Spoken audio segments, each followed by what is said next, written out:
Welcome my friend. আমি আমার blog নিয়ে চলে আসলাম বন্দে ভারতে ওঠার অভিজ্ঞতা। প্রথম বন্দে ভারতে ওঠার অভিজ্ঞতাটা কেমন সেটাই সমুদ্রের সঙ্গে আজকে আমি শেয়ার করব। তো আমরা পুরী থেকে আসার সময় বন্দে ভারত করেই এসেছিলাম। যেহেতু বন্দে ভারতে আমি প্রথম চাপবো, কোনো দিন ভাবিনি বন্দে ভারতে আমি উঠতে পারবো, এটা একটা স্বপ্ন ছিল। সেই স্বপ্নটাই আমি পূরণ করলাম।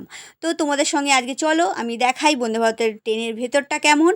আর ট্রেনে আমাদের কী খেতে দিল সেটাও তোমাদের সঙ্গে শেয়ার করব। আমাদের দুপুরে 1:40-এ ট্রেন ছিল।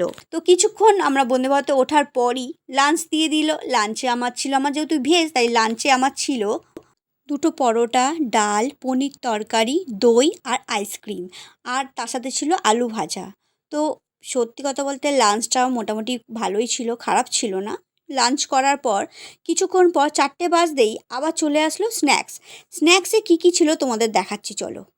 কফি দিয়েছিল, মানে তা গরম জল দিয়েছিল, ওইটা কফির একটা প্যাকেট ছিল, মাজা দিয়েছিল, একটা পপকর্ন দিয়েছিল, আর একটা হচ্ছে চিড়ে ভাজার প্যাকেট দিয়েছিল। তার সাথে দিয়েছিল আম ভাজা একটা মানে কচুরি, যেটা প্যাকেটের ভেতরে ছিল সেটা হচ্ছে একটা খাস্তা কচুরি, তার সঙ্গে টমেটো সস। তো মোটামুটি খুব ভালোই স্ন্যাক্সটা খুব ভালোই দিয়েছিল, খুব ভালো লাগলো খেতে।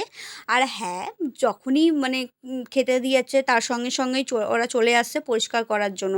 তো তোমরা বন্দে ভারতে যারা গেছো নিশ্চয়ই জানো খুবই পরিষ্কার পরিচ্ছন্ন। তো আমরা লাঞ্চ করে তারপর স্ন্যাক্স করে খুবই এনজয় করছিলাম, ট্রেনের ভেতরটা আরামে শুয়েছিলাম। রাতে ট্রেন থেকে নামার আগে ডিনারটা দিয়ে দিয়েছিল, যেটা লাঞ্চে দিয়েছিল সেটাই আমাকে রাত্রে দিয়ে দিয়েছিল। আমার যেহেতু ভেজ ছিল তাই আমার 3বারই ভেজ ছিল। তো বন্ধুরা, সত্যিকারে তোমাদের কেমন লাগলো অবশ্যই কমেন্ট বক্সে জানাবে। যারা বন্দে ভারতে গেছো তারা অবশ্যই জানো বন্দে ভারতে ট্রেনের ভেতরটা কেমন। যদি আমার ভিডিও তোমাদের ভালো লাগে একটা লাইক করে দিও, পারলে সাবস্ক্রাইব করে দিও। সবাইকে অনেক ধন্যবাদ ভিডিওটা ওয়াচ করার জন্যে।